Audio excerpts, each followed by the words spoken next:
वो 30 साल पहले मंडल बनाम कमंडल, पर उसका 2.0 वर्जन शुरू होते दिख रहा है क्या बिहार से, बेगूसराय के शूट आउट से?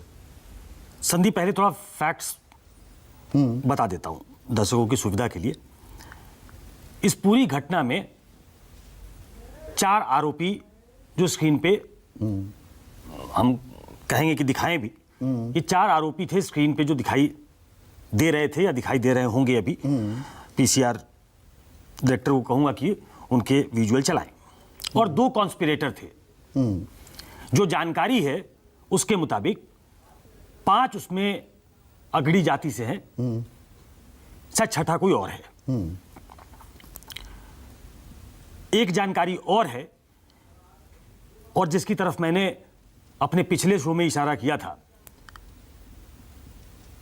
कि इनका शराब के इलीगल लीकर बिजनेस से लेना देना है। एक जानकारी जो प्राइम एफएसआई अभी सामने आई है कि इनका कोई पॉलिटिकल लिंक नहीं है। अभी तक वो पॉलिटिकल लिंक दिखा नहीं है। कोई 4 पकड़े गए हैं, जिसमें 2 कॉन्स्पिरेटर पकड़े गए हैं। 2 जो दिख रहे थे स्क्रीन पे, जो अभी सामने दिख रहे हैं, उनमें से 2 पकड़े गए हैं। 2 फरार हैं जिनके लिए छापेमारी चल रही है। नीतीश और प्रिंस उर्फ गोलू ये अभी फरार हैं। ये कुछ फैक्ट्स हैं। उसमें इंपॉर्टेंट चीज जो मैंने बताया कि इसका लेना देना लेकर बिजनेस से हो सकता है। इनकी कोई पॉलिटिकल लीनिंग या किसी राजनीतिक दल से या व्यक्ति से कोई संबंध अभी तक नहीं दिख रहा है। हाँ, पर अंदर खाने ये खबरें चलने लगी हैं। इसीलिए मैं कहता हूं कि इस पूरे मसले पे अगर देखा जाए तो जस्टिस कैजुअलिटी है। हमने सूबे के मुखिया को देखा कि उन्होंने पहले इसको कि पिछड़ी जाति के खिलाफ, ऐसा लगता है उनको इस बात की आशंका थी, और हमने सवाल उठाए थे कि जिन्होंने गोलियां चलाई क्या उनके आंखों में एक्सरे मशीन लगी थी कि गोली चलाते वक्त उन्होंने पहचान लिया कि इसमें से कौन अगड़ा है कौन पिछड़ा है। वहां तो इन लोगों को रोक नहीं पाई जब घायलों को अस्पताल ले जाया गया नाम के आधार पर। ये जानकारी बहुत ही जल्द पटना में साझा कर दी गई जी, ये 2 पिछड़े हैं। ये बहुत अच्छा रफू करने की कोशिश है। हाँ। अब दूसरी तरफ आ जाइए। जानकारी ये है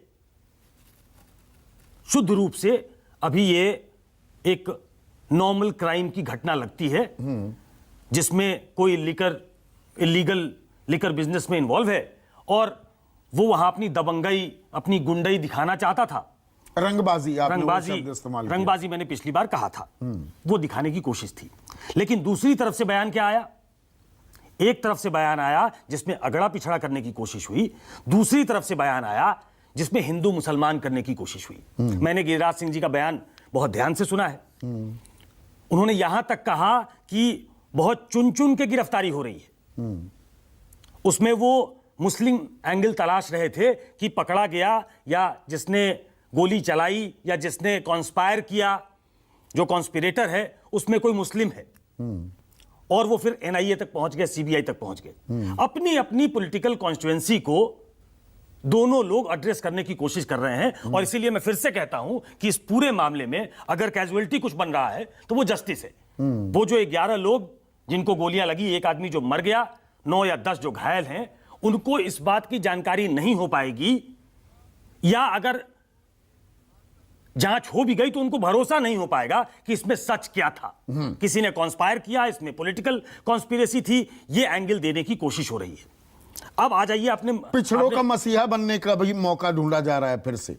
हाँ, एक तरफ हिंदू मुसलमान करने की कोशिश हो रही है, दूसरी तरफ वो 2015 का जो एक ट्राइड टेस्टेड फॉर्मूला था, जो इंडियन पॉलिटिक्स का ट्राइड टेस्टेड फॉर्मूला है, और खासतौर पे बिहार का ट्राइड टेस्टेड फॉर्मूला है, वो इसलिए माना जा सकता है क्योंकि 2014 में जब क्षितिज पे थे प्रधानमंत्री, उस समय भी लालू और नीतीश ने मिलकर मोदी का रथ रोक दिया था। उसमें तो उन्हें सीधा एक गणित है ना, हिंदू मुसलमान जब होता है, हिंदुओं में अगड़े भी हैं पिछड़े भी हैं। आप हिंदू वोट बैंक को अगड़े पिछड़े में बांटिए, मुसलमान आपके साथ हैं। इस ओर जा रहे हैं ना कि अभी हिंदू मुसलमान में हिंदू की बहुतायत वो बीजेपी के पास जा रही थी, तो बीजेपी को हिंदू मुसलमान सूट कर रहा था, अब वो काट लेकर आए अगड़े पिछड़े। आपने कहा ना मंडल कमंडल, 2.0, या ये मंडल कमंडल 2.0 करने की कोशिश है, पर्टिकुलरली इन बिहार, क्योंकि बिहार एक अभेद्य वो टेरिटरी रही है बीजेपी के लिए, क्योंकि बीजेपी पिगीबैक करती रही है आज तक नीतीश कुमार पे। तो इसको बड़ा कन्वीनियंटली अपनी अपनी पॉलिटिकल कॉन्स्टिट्यूएंसी को देखते हुए करने की कोशिश हुई है।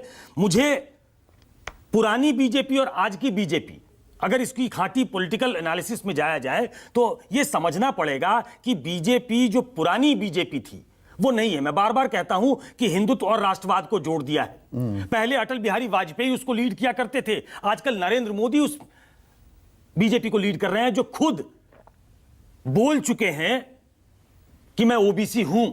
उन्होंने यह बता दिया था कि वो ओबीसी हैं। तो एक बड़े वर्ग को वो काटर करते हैं, पॉलिटिकल कॉन्स्टिट्यूएंसी उन्होंने अपनी बना ली है और उसका कई उदाहरण उन्होंने पेश किया जब वो उत्तर प्रदेश में धाराशाही करते हुए मायावती और अखिलेश के गठबंधन को भी धाराशाही कर दिया उन्होंने। तो बिहार में वहां उस रास्ते से घुसने की कोशिश है जहां वो आज तक नहीं घुस पाए। कुल मिलाकर मैं एक बिहारी भी हूं, इसलिए भी मुझे लगता है कि पता नहीं इस पूरे मामले में क्या हुआ है, इसका सच जो सचमुच सच है वो पता नहीं आम जनता को पता लगेगा कि नहीं। ये पॉलिटिकल तू मैं में ये पूरा मामला अपने अपना जातीय गणित यहां पर बिठाने की पूरी कोशिश की जा रही है। जाहिर तौर पे चीफ मिनिस्टर का पहले से ये कह देना, फिर अभी गिरिराज सिंह का ये कहना और बीजेपी का सामूहिक तौर पे ये, और इसकी जमीन पहले से तैयार। जातीय जनगणना की अब गूंज फिर से सुनाई देगी क्या हमें? वो देखिए, और पिछड़े राज्यों को जी विशेष राज्य का दर्जा, ये चीजें भी इसमें अब जोड़ी जाएंगी। ये अगड़ा पिछड़ा बनाम हिंदू मुसलमान एक बड़ा अम्ब्रेला बनाने की कोशिश है। हालांकि ये पुरानी राजनीति का एक फॉर्मूला है। अब पता नहीं आम जनता को उस विशेष राज्य के दर्जे में इंटरेस्ट है कि नहीं होता है ना, इमीडिएट कॉज चाहिए। बिल्कुल, मैं इसीलिए कह रहा हूं कि वो ट्राई टेस्टेड फॉर्मूला पे जा रहे हैं। वो फॉर्मूला काम करेगा कि नहीं करेगा, वो उत्तर प्रदेश में काम बहुत हद तक नहीं किया। क्या बिहार वो रास्ता दिखाने की कोशिश कर रहा है? क्या नीतीश कुमार नए अगुआ की तरह वो रास्ता दिखाने की कोशिश कर रहे हैं? कोशिश यही हो रही है कि जो पिछड़े राज्य हैं उन सबको साथ लीजिए विशेष राज्य के दर्जा के नाम पे, और अगड़ा पिछड़ा करके एक कॉन्स्टिट्यूएंसी, एक पॉलिटिकल कॉन्स्टिट्यूएंसी उत्तर प्रदेश में भी ऐसा बनाइए कि एक टफ टास्क बीजेपी के लिए सामने हो। अगर बिहार उत्तर प्रदेश एक पोस्टर भी लग गया था